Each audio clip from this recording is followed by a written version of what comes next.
Il est difficile de croire que c'est une matinée de travail. Cette salle d'exposition BMW vient d'ouvrir ses portes, mais déjà tous les vendeurs sont occupés.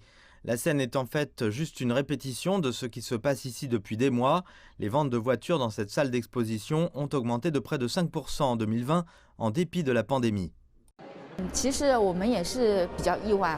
Nous avons été très surpris, mais les ventes ici sont maintenant presque le double de celles de l'année dernière. Plus d'acheteurs se présentent et ils sont pleins d'enthousiasme pour une nouvelle voiture. Alors pourquoi des voitures chères? Il y a beaucoup de raisons à cela, malgré le fait qu'il est souvent difficile d'obtenir une plaque d'immatriculation de Shanghai maintenant. Une plaque d'immatriculation coûte presque 100 000 yuan et il serait étrange d'acheter une voiture qui ne vaut pas plus que la licence. Tant que j'ai l'argent, je préfère acheter une voiture chère. Quelles que soient les raisons, BMW, Mercedes-Benz et Audi sont parmi les plus performants dans le secteur du luxe.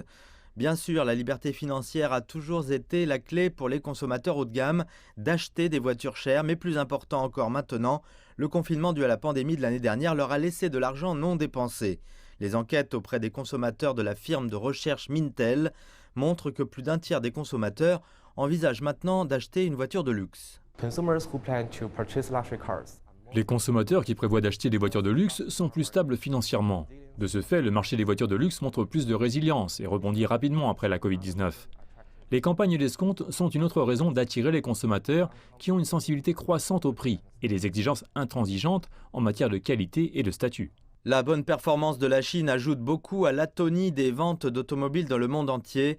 La firme de recherche IHS Markit montre que les ventes totales de voitures particulières ont chuté de 15% en 2020 au milieu de la pandémie de Covid-19, mais que la Chine a tenu le haut du pavé avec une part de marché de 32%.